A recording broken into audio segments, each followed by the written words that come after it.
Hi, welcome to Newton's laws. इस series में हम लोग आईआईटी जेईई और नीट के पर्सपेक्टिव से न्यूटन्स लॉज के बारे में सीखेंगे और मेरी कोशिश होगी कि आपके साथ मैं हर एक कॉन्सेप्ट को बड़े ही डिटेल्ड मैनर में डील करूं और जो भी आपके डाउट्स हैं वो आप कमेंट्स सेक्शन में पूछ सकते हैं और I will try to answer them and address them as much as possible. So you can ask your doubts in the comments section. Okay, इस सीरीज में हम लोग एक प्रॉब्लम सॉल्विंग अप्रोच लेकर चलेंगे, how to solve Newton's laws problems, और हम सीखेंगे कि ये चैप्टर हमारे लिए इतना इम्पोर्टेंट क्यों है। नॉर्मली जो 11th-12th के स्टूडेंट्स या जेई के एस्पायरेंट्स को दिक्कतें आती हैं, I will try to deal with all those problems. और आपके मन में अगर कोई स्पेशल क्वेश्चन है, जैसे कोई फॉर एग्जांपल एच.सी. वर्मा का क्वेश्चन नंबर 25 लेट्स से, तो आप उसको अपने कमेंट सेक्शन में पूछ सकते हैं and I will try to answer those. So let's see the importance of Newton's laws. Motion के बारे में पढ़ते समय हम दो चीजों पर ध्यान देते हैं। पहला, मोशन जो हो रहा है उसमें क्या क्या हो रहा है, so what is happening. Okay, तो यहाँ पर हम पढ़ते हैं कि जब कोई चीज चलेगी तो उसकी वेलोसिटी क्या होगी, या उसका एक्सेलरेशन का वैल्यू कितना होगा, वो कब जाकर रुकेगा, या कब किसी डेफिनिट पोजीशन पर पहुंचेगा, उसका डिस्प्लेसमेंट जीरो कब होगा। इन सारी चीजों को जब हम पढ़ते हैं तो हम उसको नाम देते हैं काइनेमैटिक्स। काइनेमैटिक्स में हम लोग मोशन के बारे में पढ़ते हैं। हम ये नहीं पढ़ते कि ये मोशन हो रहा है तो क्यों हो रहा है। और जब हम मोशन के कॉज के बारे में पढ़ते हैं तो उसको हम कहते हैं dynamics. Dynamics tells us about the cause of motion. ये बताता है कि मोशन हो क्यों रहा है, कोई चीज क्यों चलने लगती है, या कोई चलती हुई चीज रुक क्यों जाती है।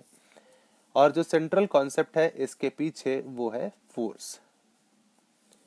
Force is the reason behind a particle moving और a moving particle coming to a stop. तो हमें फोर्स से इंट्रोड्यूस किसने कराया? एक बहुत बड़े साइंटिस्ट थे जिनका नाम था न्यूटन। आप सब उनके बारे में पढ़ते आ रहे हैं फ्रॉम चाइल्डहुड। तो न्यूटन ने हमें फोर्स से इंट्रोड्यूस कराया and he gave us 3 laws, जिनको कि हम न्यूटन्स लॉज कहते हैं, और वो डायनेमिक्स पढ़ते समय काफी इंपॉर्टेंट हो जाएंगे। तो let's take a look at what those 3 laws are और उससे हम क्या क्या सीख सकते हैं। तो ये है न्यूटन का फर्स्ट लॉ। इसको मैंने अपने वर्ड्स में लिखा है, पर आप चाहें तो अपने बुक के डेफिनेशन को भी फॉलो कर सकते हैं। तो न्यूटन ने अपने पहले लॉ में क्या कहा? Every object maintains its state of rest और motion, that is its inertia, until an external agent, वो बाहरी चीज, forces it to do otherwise। Let's say इसका क्या मतलब है? हमारे बुक्स में लिखा रहता है body at rest will remain at rest and a body in motion will continue to move with same speed until an external agent forces it to do otherwise। मान लो कि हम एक टेबल पर एक बॉक्स रख देते हैं और अगले दिन तक इसको कोई डिस्टर्ब नहीं करता है, तो जब हम नेक्स्ट डे आएंगे तो वो बॉक्स हमको कहाँ दिखाई देगा? वो बॉक्स हमें उसी टेबल पे रखा हुआ दिखाई देगा।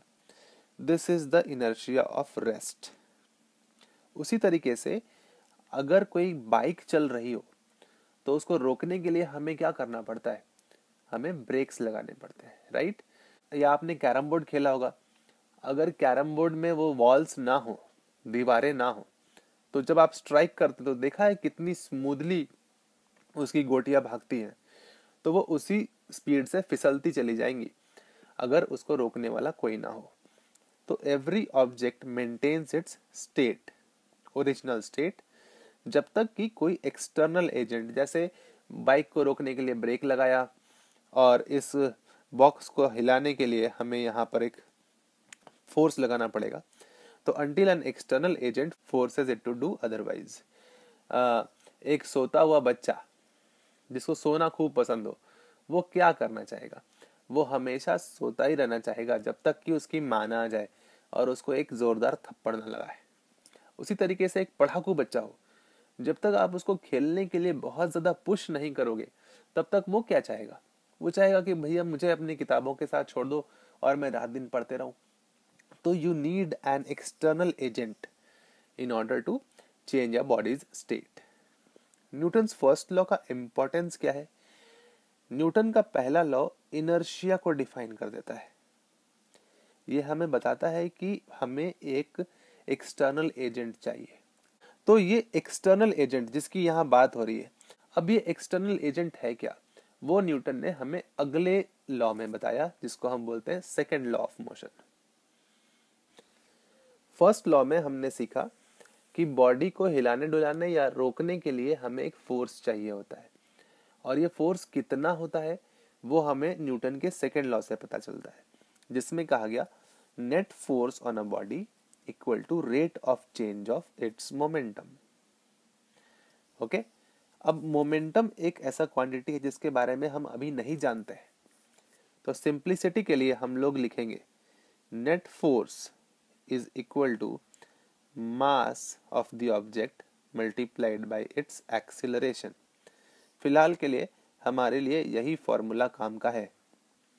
तो न्यूटन का डेफिनेशन था rate of change of momentum, but for our purposes right now mass into acceleration से काम चल जाएगा।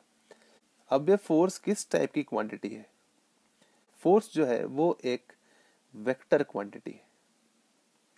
तो हम इस फॉर्मूला को अगर वेक्टर फॉर्म में लिखेंगे तो लिखेंगे F net is equal to mass multiplied by acceleration. Important चीज फिर यहां पर क्या हो गई, एक्सीलरेशन और नेट फोर्स की डायरेक्शन हमेशा क्या होती है? Same, right? So this is a very important point.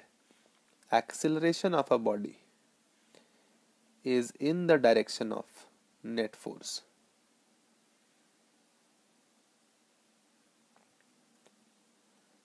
अब अगर फोर्स एक फिजिकल क्वांटिटी है तो इसका कुछ यूनिट होना चाहिए। न्यूटन के रेस्पेक्ट में हम लोग इसके एसआई यूनिट को 1 न्यूटन कहते हैं, और 1 न्यूटन का वैल्यू होता है 1 kilogram metre per second square. Okay, इसका एक और फेमस यूनिट है सीजीएस यूनिट, जिसको 1 डाइन कहते हैं, और 1 newton is equal to 10 to the power 5 dynes होता है। जी हाँ, न्यूटन अकेले 10 टू द पावर 5 डायनों के बराबर था। सोच लीजिए उसके अंदर कितनी पावर होगी। एनीवे, ये 10 टू द पावर 5 कहाँ से आया? अगर किलोग्राम को तुम ग्राम में कन्वर्ट कर दोगे और मीटर को सेंटीमीटर में, तो तुम्हें 10 टू द पावर 5 मिल जाएगा। ऑल राइट, तो अब तक फर्स्ट और सेकेंड लॉ से हमें क्या पता चल गया कि बॉडी को हिलाने डुलाने के लिए एक फोर्स चाहिए, और जो बॉडी पे लगने वाला नेट फोर्स है वो मास इनटू एक्सेलरेशन के बराबर होता है, और एक्सेलरेशन की जो डायरेक्शन है वो नेट फोर्स की तरफ होती है। लेट्स सी कि थर्ड लॉ में न्यूटन ने हमें क्या बताया। न्यूटन ने थर्ड लॉ में जो बात कही उसको हम बचपन में बहुत ही सिंपल टर्म्स में सीखते आ रहे हैं।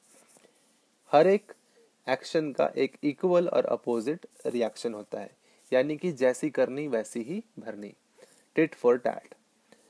बट इस डेफिनेशन को अब थोड़ा सा रिफाइन कर लेते हैं, और हम कहेंगे कि जब बॉडी ए बॉडी बी पर फोर्स लगाता है तो उसी समय, यानी एट द सेम टाइम, ऐसा नहीं होता कि 10 मिनट रुक करके होगा, at the same time body B A पर रिएक्शन फोर्स लगाता है, और उसका वैल्यू लेट्स से यहाँ पर थोड़ा सा मॉडिफाई करते हैं, B applies an equal reaction force on body A. इसका मतलब क्या हुआ? मान लीजिए कि आपके टीचर ने आपको चाटा मारा, तो इसका बदला आप कैसे लेंगे?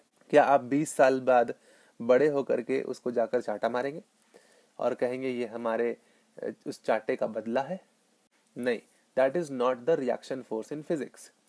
हम ये कहेंगे कि जब टीचर का हाथ गाल पर पड़ रहा था उसी वक्त गाल ने उस हाथ पर रिएक्शन फोर्स लगा दिया, तो बदला लेने की कोई बात ही नहीं है, राइट?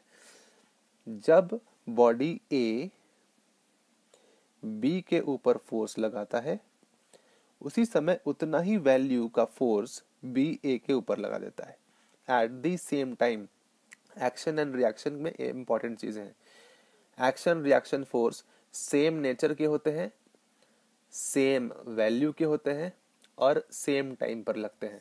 इस कॉन्सेप्ट पर हम लोग बाद में भी बात करेंगे। तो ये है इंट्रोडक्शन टू न्यूटन्स लॉज। इस वीडियो में हमने न्यूटन के तीनों लॉज के बारे में बात की और उनके बारे में छोटे छोटे फाइनर पॉइंट्स जाने। अगर आपने इस वीडियो से कुछ नया सीखा है तो मेरे चैनल को सब्सक्राइब करिए। ऐसी और भी वीडियोस बहुत जल्द इस चैनल पर आने वाली हैं और आपको सीखने को काफ़ी कुछ मिलेगा। See you in the next video.